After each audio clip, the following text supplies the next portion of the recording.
Yo soy Fernando Arcos y les doy la bienvenida a un capítulo más de la ciencia de lo cotidiano. El agua es una sustancia física con la que todas las personas están familiarizadas. Todos los organismos que habitan en nuestro planeta están compuestos por agua en su mayor parte. Aproximadamente el 60% de un árbol está compuesto por agua según su peso, mientras que los seres humanos estamos compuestos de entre 50 a 60%. En consecuencia, el agua suele ser necesaria para muchas actividades humanas importantes para preservar una sociedad. La agricultura, la industria y el transporte son solo algunas de las tantas actividades que necesitan del agua. Desde que el hombre está en la tierra, siempre ha procurado tener lo indispensable, que es el agua. Por lo tanto, el agua ha sido elemento importante en el desarrollo de la humanidad. Hablar de la hidráulica, estamos hablando en términos prácticos de la conducción del agua. Así se ha denominado a la hidráulica como una ciencia que tiene que ver con el comportamiento del agua en su forma de reposo, denominada hidrostática, como también el aspecto de movimiento, ya denominado hidrodinámica. Es importante también saber que la hidráulica, en su parte práctica o aplicada, tiene que ver con la hidráulica urbana, todo lo que tiene relacionado con los abastecimientos de agua potable, donde parte desde la captación, conducción, potabilización, distribución y también el aspecto del drenaje sanitario.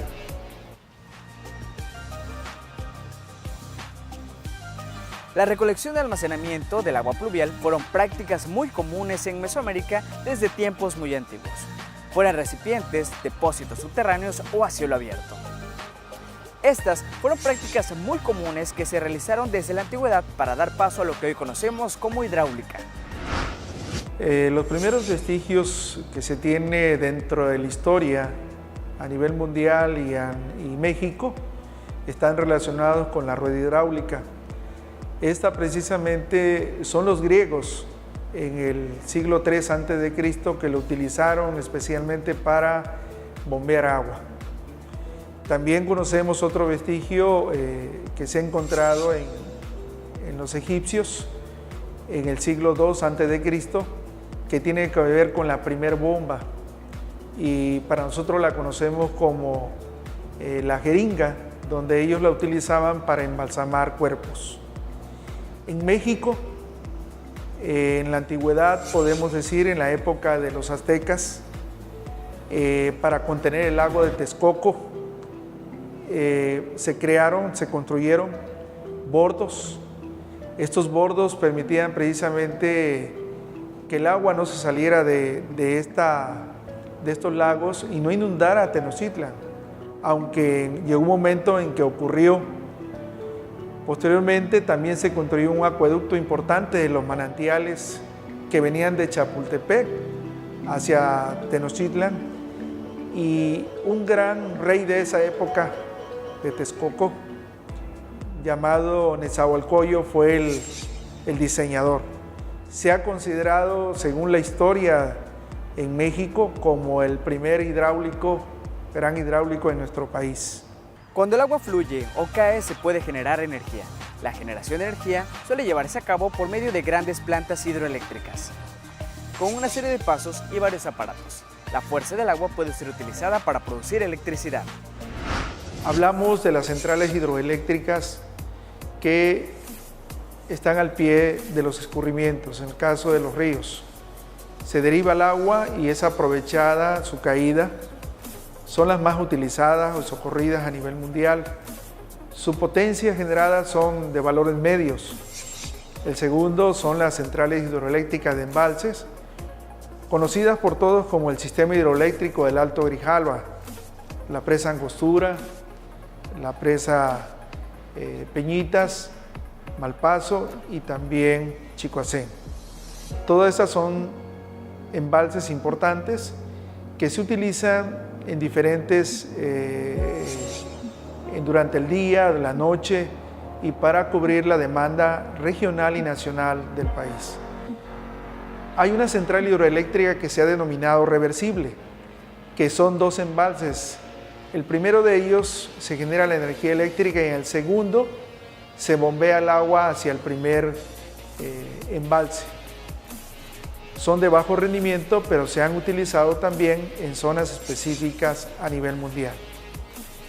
Hablando también de las turbinas tienen una gran aplicación dentro de la tecnología y las turbinas más aplicadas son las turbinas Francis.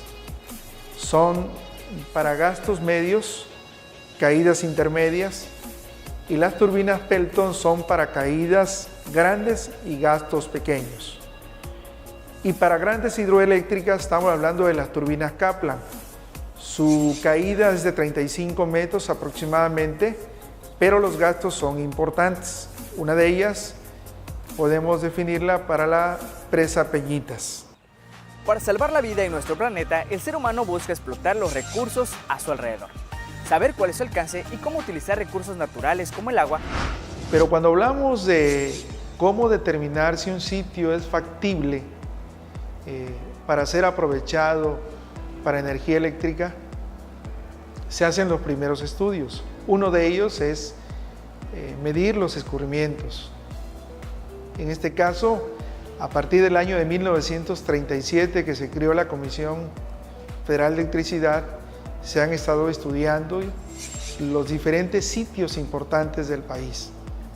Se tiene hasta el año de 2014 identificados 506 sitios donde se estudia la hidráulica, especialmente qué gasto transita por ese sitio, cuáles son sus características climatológicas, la precipitación, la temperatura, la evaporación. Estos datos son importantes porque se empieza el estudio precisamente cuál es el gasto asociado a un periodo de retorno para esa infraestructura. En segundo lugar, en ese sitio se encuentra ubicado en un valle, en una zona donde permite formar lo que hemos denominado un embalse, es decir, una olla en este caso. Y por lo tanto, posteriormente que ya se tiene identificado el sitio, se hace estudios de gran visión.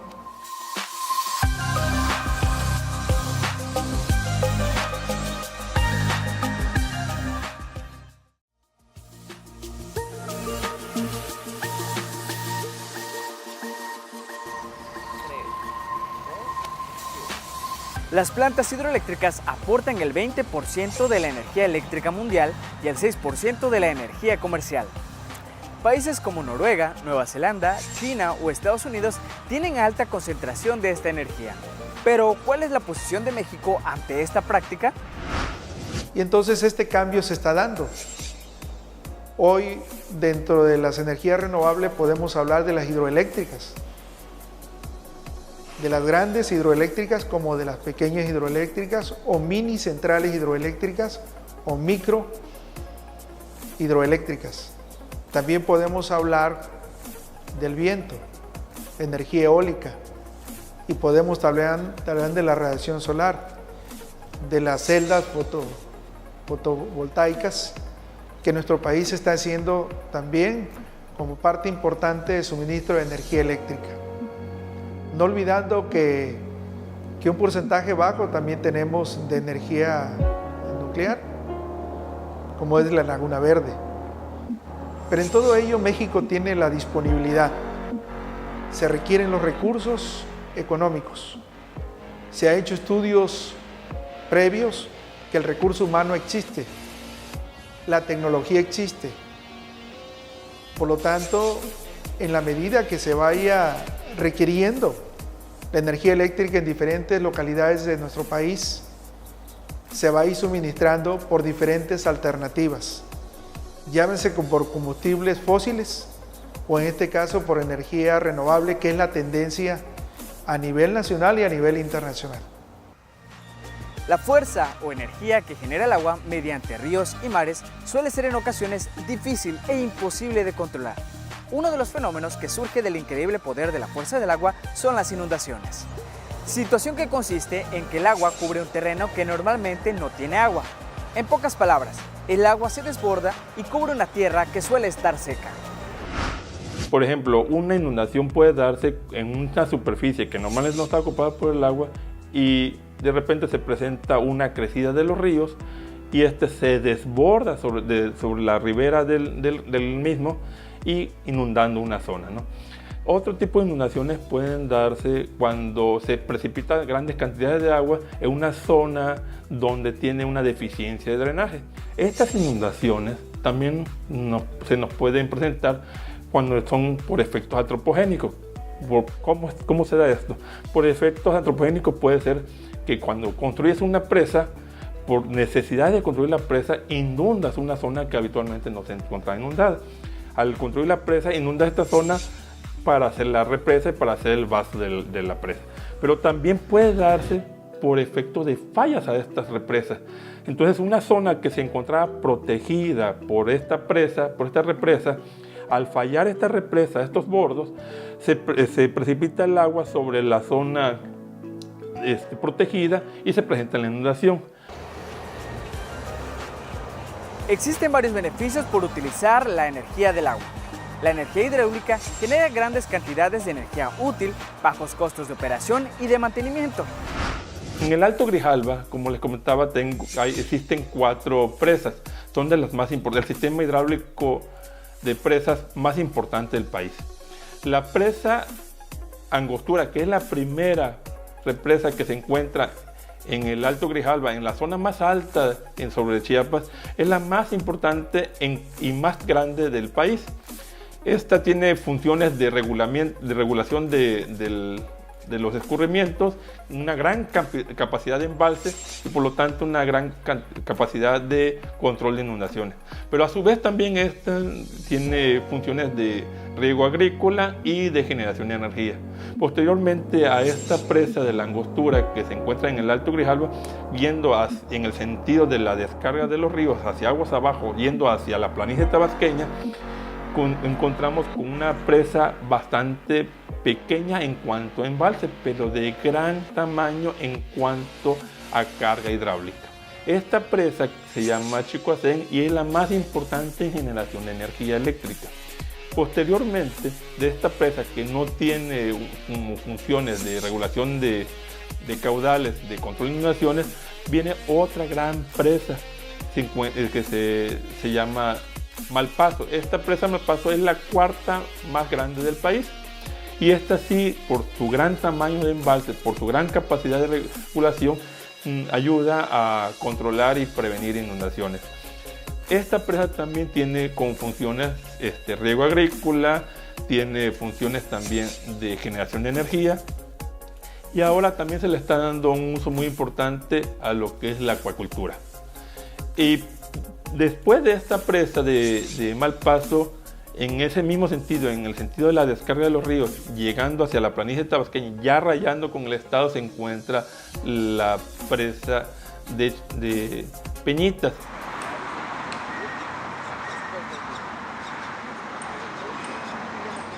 Se presentó en el año del 2007 una gran inundación sin precedentes, lo cual orilló a la necesidad de tomar nuevas acciones y dado que el crecimiento de la mancha urbana y nuevas estrategias. Entonces se prosiguió con un nuevo plan. Este consistió en retomar las obras de protección que ya se estaban desarrollando en el Plan Integral contra Inundaciones, desasolves de drenes, desasolves de ríos, bordos y protecciones marginales, y retomó esta y la rediseñó, ¿no?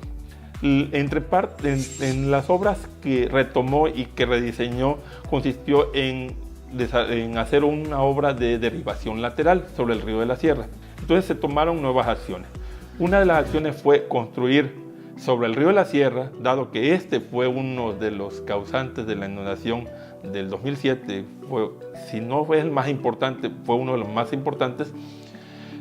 Se tomó a consideración construir vertedores laterales de derivación. ¿Qué son estos? Así como existen las represas que contienen el agua para que los excedentes de flujo proveniente de los ríos se mantenga ese hidrograma, esa cantidad de agua y salga en una forma controlada y regulada con el tiempo. También cuando se presentan esos excedentes sobre el río de la Sierra, al no existir represas sobre este río de la Sierra, presentar una derivación. Le hicieron un tajo sobre la margen derecha del río de la Sierra, de tal manera que los excedentes, al subir el nivel del agua, se derivaran hacia unas zonas lagunares. De esta manera también se construyeron una serie de derivaciones sobre el río Grijalva, sobre la margen derecha y sobre la margen izquierda. Esto tiene con finalidad bajar los niveles del río Grijalva y el río de la Sierra, para evitar que estos niveles, al no subir tanto, ya no se desborden.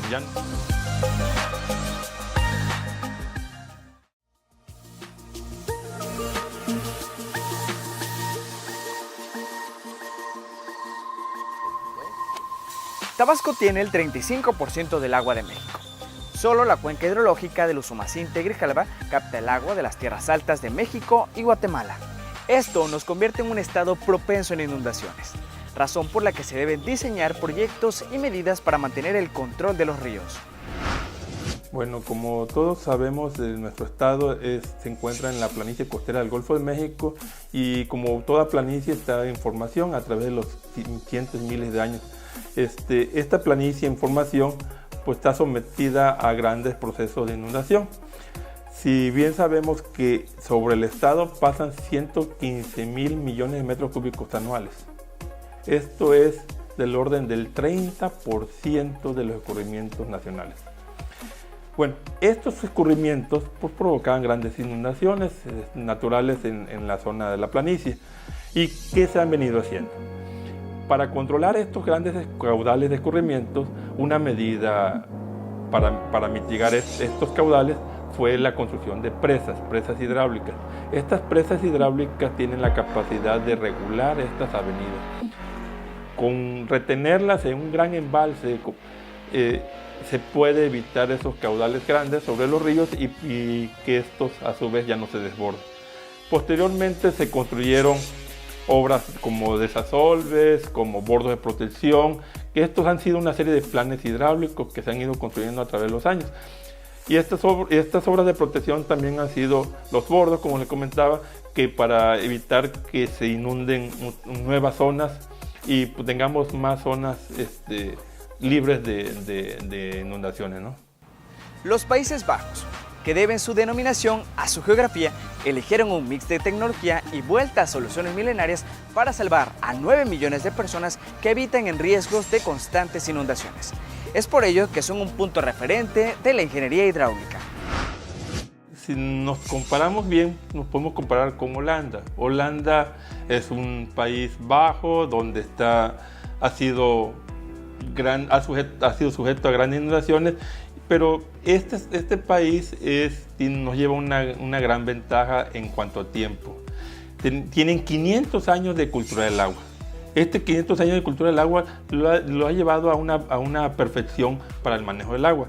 Si bien nosotros también tenemos una cultura del agua, pero debemos perfeccionarla. ¿Qué hace Holanda? Holanda, si bien controla el manejo de inundaciones, el manejo de crecidas, también aprovecha esta agua para un óptimo manejo de la agricultura. Tiene suficiente agua para el riego y agricultura. Entonces no nada más es evitar las inundaciones. Holanda tiene la mejor calidad del agua en agua potable. Y entonces estos son los puntos que debemos retomar, ¿no? ¿Qué debemos hacer en el Estado? En el Estado, si bien debemos de protegernos contra inundaciones, el manejo de crecidas, también debemos de hacer un manejo razonable del agua. No es posible que pensemos en un estado donde la mayor parte del escurrimiento del país pasa por el 1.11% del territorio nacional y que tengamos problemas de sequía. ¿Cómo es posible que tengamos problemas de sequía cuando tenemos gran cantidad de agua? ¿Esto a qué se debe? A que nos hemos dedicado al manejo de crecidas, al manejo de inundaciones, pero no nos hemos dedicado al manejo sustentable del agua. Hay que hacerlo productivo, hay que aprovechar el agua. Es el aprovechamiento hidráulico. Entonces debemos de manejar el control de crecidas, debemos de manejar el control del agua para el manejo de sequías. entonces tener aprovechamiento hidráulico para lo que son los procesos de agricultura y demás. Debemos de tener cultura del agua, y cultura del agua nos referimos a varios puntos. No nada más es cuidar que no contaminar el agua, también tener la conciencia, la cultura de asentarnos en zonas seguras, evitar el asentarnos en zonas donde son de alta vulnerabilidad. Esto nos disminuye el costo de la protección y nos disminuye también la vulnerabilidad. Debemos de tener una cultura del manejo de crecidas y de manejo de sequías. Las nuevas tecnologías y la evolución constante de nuestro planeta nos harán replantear la utilización de las diferentes formas de energía, como la hidroeléctrica.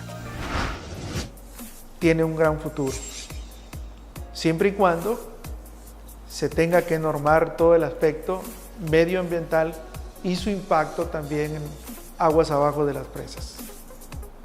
En segundo lugar, en la actualidad, debido al avance de la tecnología, en muchos mecanismos de las hidroeléctricas, varias de ellas se están ampliando para que produzcan mayor energía eléctrica. Otros países, por citar Noruega y Alemania, Noruega tiene el 90% de su producción de energía eléctrica en hidroeléctricas. Ha hecho convenios de colaboración y también de compra de energía eléctrica a Alemania a través de energía eólica y la solar. Por eso las centrales hidroeléctricas tienen futuro. No olvidando también que uno de los aspectos más importantes son las pequeñas centrales hidroeléctricas, denominadas pequeñas, micros o mini. Según los estudios previos por CONACYT, en Tabasco se requieren para localidades pequeñas, alejadas, donde no llegan las líneas de transmisión de energía eléctrica, 250 watts. Y las mini centrales hidroeléctricas, o denominadas simplemente micro turbinas, son importantes para que llegue esta energía. Para la localidad, para hacer del desarrollo de la comunidad, para la escuela, para las casas, para el centro de salud. Así que el futuro de las tecnologías basado en las hidroeléctricas, en las grandes como en las pequeñas, tiene un futuro, porque son parte de las energías renovables. Regiones saturadas como Europa y Norteamérica centran su atención en la modernización, reactivación y ampliación de sus instalaciones existentes, considerando criterios ecológicos que permitan que grandes proyectos armonicen con el medio ambiente, un papel que México tiene y deberá asumir. Hemos llegado al final de un capítulo más de La Ciencia de lo Cotidiano. Recuerda seguir las redes sociales que aparecen en tu pantalla. Yo soy Fernando Arcos y nos vemos en el siguiente capítulo.